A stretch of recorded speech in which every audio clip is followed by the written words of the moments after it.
কত দিছ? 5000 চেয়ারম্যানের কত দিছ? 10000 কি লাভ হইলো? মেম্বারেরও 5000 দিলি, চেয়ারম্যানেরও 10000 দিলি। বাইয়ে তো মারামারি করো, সামান্য কিছু টয়লেট লই এত মারামারি না করি বাইয়ে জনজনে মিলেমিশে অল্প ক টাকা খরচ করি জনজনের যদি টয়লেট দিতি তাইলে এত বেজাল হইতো নি।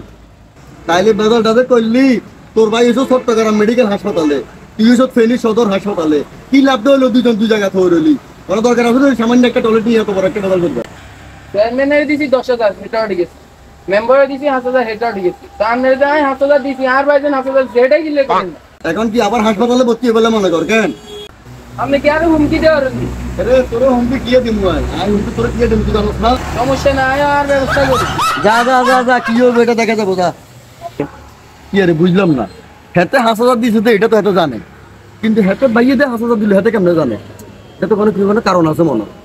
বাজার বাজার করে যা হুন কোন বাজার খুব ভালো ভালো ভিডিও করে আপনি করে কই আরে বুঝেন নে ফেনী কাকুমিয়া ফেসবুক পেজ ইয়ে আছে ও সুন্দর করে ইয়েতে লাইক কমেন্ট করে দিয়েন, যেগুলি মতিন ভাইরে পছন্দ করেন আর কাকুরও একটু সাইডে দিয়ে না রে কেন।